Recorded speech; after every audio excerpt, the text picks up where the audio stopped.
We got some big news for Apple stock investors as early reports indicate that iPhone sales are not going as well as expected. I'll review those latest highlights, what the news could mean for Apple stock investors, given that iPhone sales account for over 50% of the company's overall sales, and I would argue it's even more important than it seems on the surface. So let's take a look at these latest developments for Apple stock investors. I want to thank the Motley Fool for sponsoring this video. Visit fool.com/Parkev for the 10 best stocks to buy now. Right, so Barclays analysts said that they are seeing indications of softening demand for the newly released iPhone 16. Analysts Tim Long and George Wang of Barclays told clients that Apple may have cut its orders for the iPhone at a key Taiwanese chip component supplier. Now, as a result of this news, Apple's stock price was down nearly 4% as investors digest these latest developments. So, in Apple's most recent 9 months, iPhone sales are down.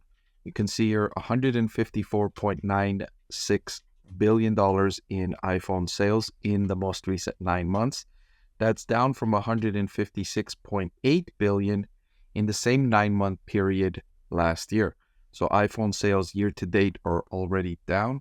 Now this was what investors were thinking, that iPhone sales were down because people were waiting for this latest iPhone with the AI upgrades to then upgrade to those phones. But what this news shows is that's not the case.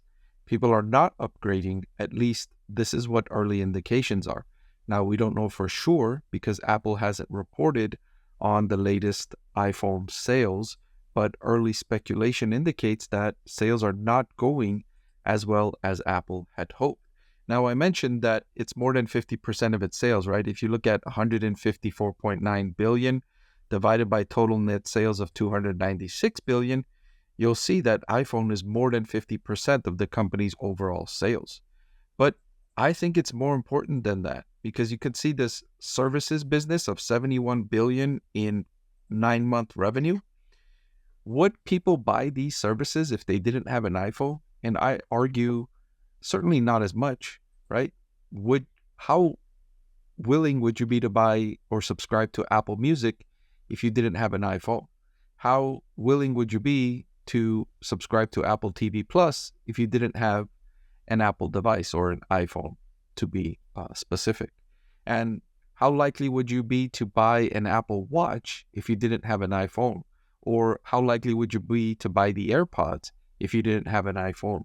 So even though just on the surface you see iPhone sales are a little bit more than 50% of the company's overall sales, I think Apple is a lot more dependent on the iPhone than it even appears on the surface. And it already appears to be a very important product on the surface.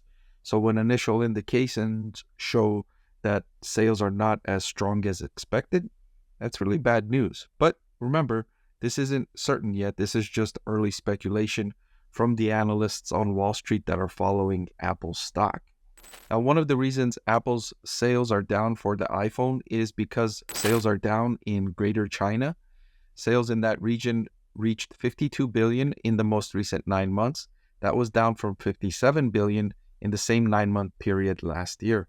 Now, a lot of stocks have been experiencing increases given the latest stimulus by the government in China, which is going to help consumers have more money to spend, and they could spend some of that money on iPhones. Although one of the reasons why Apple's iPhone sales in the region are down is because of competition and partly because of a consumer in China that's not feeling as robust. So the stimulus in China will help lift the consumer, but that doesn't solve Apple's competitive concerns with several lower priced models coming out and being attractive to folks in that region. The latest iPhone model, it's not yet coming out to those responses that Apple was hoping for. Now, this is interesting because its shares reached a record on Monday after JP Morgan analyst gave a relatively upbeat assessment of demand for the Pro versions of the iPhone 16. So this just specifically for the Pro versions, JP Morgan released a note saying that the Pro version is coming out to good demand.